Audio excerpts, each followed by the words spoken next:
ഇനി മുഖ്യമന്ത്രി ഇതുവരെ തീരുമാനിച്ചിട്ടില്ല. അതുപോലെ തന്നെ പ്രതിപക്ഷ നേതാവിന്റെ കാര്യവും. സംസ്ഥാനത്തിന്റെ പുതിയ പ്രതിപക്ഷ നേതാവ് ആരായിരിക്കും? CPM പോളിറ്റ് ബ്യൂറോ തീരുമാനം ഇന്നുണ്ടാകാൻ സാധ്യതയുണ്ടെന്നാണ് അറിയുന്നത്.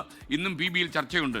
പിണറായി വിജയൻ പ്രതിപക്ഷ നേതൃസ്ഥാനം ഏറ്റെടുക്കുന്നതിന് പോളിറ്റ് ബ്യൂറോ അനുമതി നൽകുമെന്നാണ് സൂചന. കാരണം അതല്ലെങ്കിൽ പിന്നെ KN ബാലഗോപാലിനാണ് സാധ്യത. എന്നാൽ ഇപ്പോൾ ട്രഷറി ബെഞ്ചുകൾ ഇത്രയും കരുത്തന്മാരുള്ള സാഹചര്യത്തിൽ KN ബാലഗോപാലിന് പ്രതിപക്ഷ നേതാവായി കരുത്ത് തെളിയിക്കാൻ കഴിയുമോ എന്ന ആശങ്കയുണ്ട്. മാത്രമല്ല പിണറായി വിജയൻ്റെ സാന്നിധ്യമുണ്ടെങ്കിൽ അവരെ ചെറുതായിട്ടൊന്ന് അടക്കാൻ കഴിയും എന്നുകൂടി CPM കണക്കുകൂട്ടുന്നു. എന്തായാലും പ്രതിപക്ഷ ഉപനേതാവ് സ്ഥാനം കൂടി ചർച്ചയാകുന്നു. അത് CPIക്ക് വേണം എന്ന് CPI നിലപാടെടുത്തിരിക്കുന്നു. അപ്പോൾ പ്രതിപക്ഷ നേതാവുണ്ട്, ഉപനേതാവുണ്ട്. കൂടുതൽ വിവരങ്ങൾ ബൽറാം ഡൽഹിയിൽ നിന്ന് നൽകും. പറയൂ ബൽറാം.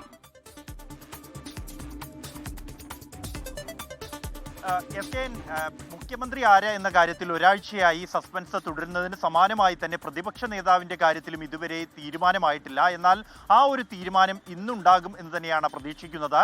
ഇക്കാര്യത്തിൽ ഒരു അന്തിമ തീരുമാനം അത് എടുക്കേണ്ടത് CPMന്റെ പോളിറ്റ് ബ്യൂറോയാണ്. കാരണം പിണറായി വിജയൻ പ്രതിപക്ഷ നേതാവാകണമെന്നൊരു ആവശ്യം ഇതിനകം ഉയർന്നു കഴിഞ്ഞിട്ടുണ്ട്.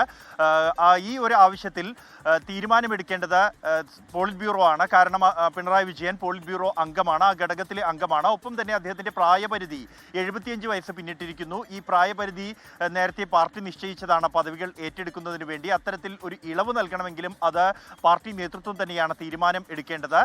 കഴിഞ്ഞ ദിവസം ഈ തെരഞ്ഞെടുപ്പുമായി ബന്ധപ്പെട്ടുള്ള അവലോകന റിപ്പോർട്ട്, പ്രാഥമിക റിപ്പോർട്ട് സംസ്ഥാന ഘടകം മുന്നോട്ട് വച്ചിരുന്നു. അതിലുള്ള ചർച്ചകൾ തുടരുകയാണ്. അതിനുശേഷം ഈ പ്രതിപക്ഷ നേതാവിന്റെ കാര്യത്തിൽ പോളിറ്റ് ബ്യൂറോ ആലോചിച്ച് ഒരു തീരുമാനം എടുക്കും. പിണറായി വിജയൻ തന്നെ പ്രതിപക്ഷ നേതാവായി തുടരാനുള്ള സാധ്യതയാണ് നിലവിലുള്ളത്.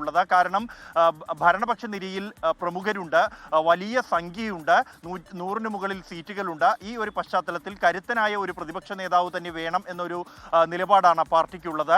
കഴിഞ്ഞ 10 വർഷവും ഈ തെരഞ്ഞെടുപ്പിലും പാർട്ടിയെ നയിച്ച പിണറായി വിജയൻ തന്നെ പ്രതിപക്ഷ നേതൃസ്ഥാനം ഏറ്റെടുക്കട്ടെ എന്നും അത് 2011-ൽ VS അച്യുതാനന്ദൻ പ്രതിപക്ഷ നേതൃസ്ഥാനം ഏറ്റെടുത്തതിന് സമാനമായ നീക്കമാകുമെന്ന വിലയിരുത്തലാണ് ഉള്ളത്.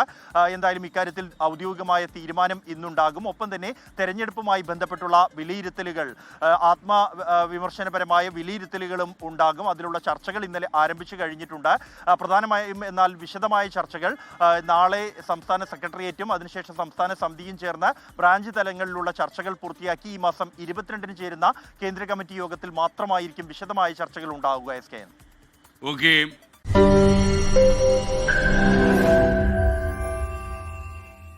ലോകത്തെവിടെയായാലും ഏത് സമയത്തും 24 വാർത്തകളും ഓഗ്മെന്റഡ് റിയാലിറ്റി പാക്കേജുകളും എക്സ്പ്ലെയിനറുകളും വിശദമായി കാണാൻ ഞങ്ങളുടെ YouTube ചാനൽ നിങ്ങൾക്ക് സബ്സ്ക്രൈബ് ചെയ്യാം.